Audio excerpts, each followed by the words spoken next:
ఎందుకంటే డబ్బున్నోడు మరింత డబ్బున్నోడు అయిపోతున్నాడు. వాడి నుంచి మిగతా వాళ్ళని బెదిరించేస్తాడు.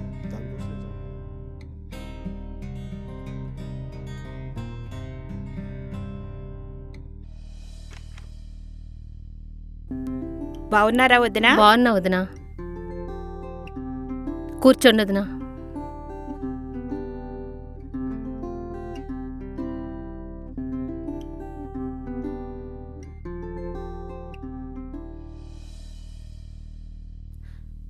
వదినా, ఇంకా మీ అబ్బాయిని హాస్పిటల్ నుంచి తీసుకురాలేదా?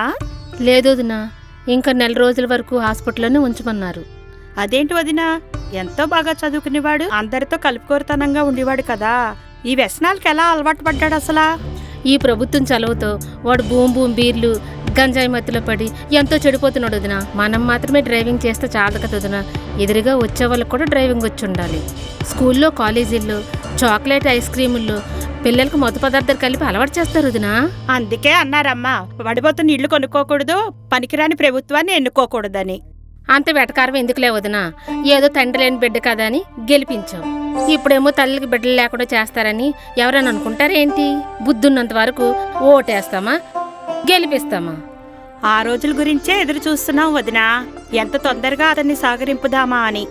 మన గురించే ఆలోచిస్తూ తన సంపాదన అంతా దాన ధర్మాలకు వాడే మంచి వ్యక్తిని మనం గెలిపించుకుందాం వదినా. గాజు గ్లాసుకే ఓటు వెయ్యండి. జై జనసేన, జై జై జనసేన.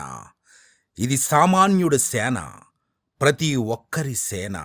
ఇది మన సేన, ఇది జనసేన.